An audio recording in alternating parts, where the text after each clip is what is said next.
1950 سے 1999 تک پیدا ہونے والے ہم وہ آخری خوش نصیب لوگ ہیں جنہوں نے کھجور کے بنے ہوئے ٹاٹ پر بیٹھ کر مٹی کے کچے مکانوں میں بادشاہوں کے قصے سنے ہیں۔ ہم وہ آخری لوگ ہیں جنہوں نے لالٹین اور موم بتی کی روشنی میں ہوم ورک کیا ہے، جنہوں نے اپنے پیاروں کے لیے اپنے احساسات کو خط میں لکھ کر بھیجا ہے۔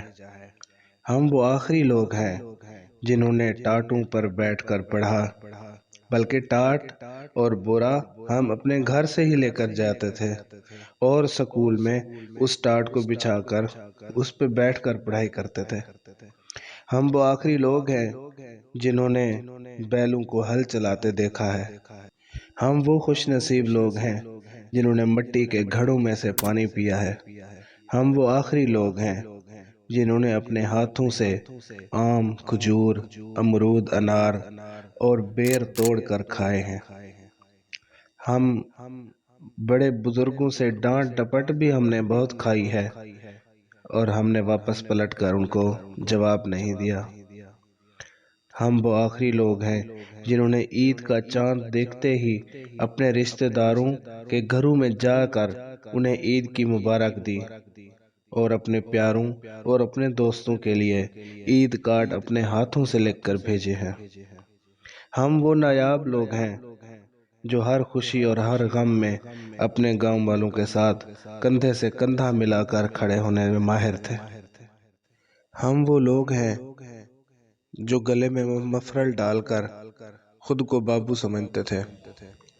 ہم وہ دل فریب لوگ ہیں جنہوں نے شبنم اور ندیم کی ناکام محبت پر آنسو بہائے اور انکل سرگم کو دیکھ کر خوش ہوئے۔ ہم وہ آخری لوگ ہیں جنہوں نے ٹی وی کے اینٹینے ٹھیک کیے، فلم دیکھنے کے لیے ہفتہ بھر انتظار کرتے تھے۔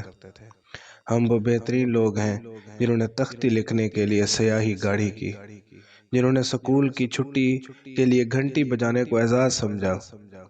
ہم وہ خوش نصیب لوگ ہیں جنہوں نے رشتوں کی اصل مٹھاس دیکھی، ہمارے جیسا تو کوئی بھی نہیں۔ ہم وہ لوگ ہیں رات کو چارپائی گھر سے باہر لے کر کھلی فضا میں زمینوں میں سوئے، دن کو اکثر گاؤں والے گرمیوں میں ایک درخت کے نیچے بیٹھ کر گپیں لگاتے، مگر وہ آخری ہم تھے۔ کبھی وہ بھی زمانے تھے سب صحن میں سوتے تھے، گرم مٹی پر پانی کا چھڑکاؤ ہوتا تھا، ایک سٹینڈ والا پنکھا بھی ہوتا تھا۔ لڑنا جھگڑنا سب کا اسی بات پر ہوتا تھا کہ پنکھے کے سامنے کس کی منجی ہونا ہے پہلے۔ سورج کے نکلتے ہی آنکھ کھلتی تھی، ڈیٹھ بن کر پھر بھی سب ہی سوئے رہتے تھے۔ وہ آدھی رات کو کبھی بارش جو آتی تھی، پھر اگلے دن اسی گیلی منجی پر ہی سو جاتے تھے۔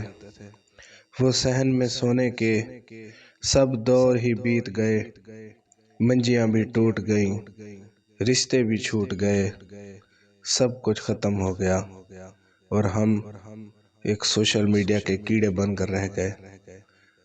ہمیں چاہیے کہ ہم اس احساس کو، اس مٹھاس کو، ان رشتوں کی کشش کو دوبارہ زندہ کریں اور ایک دوسرے کے قریب ہو جائیں۔ اللہ حافظ۔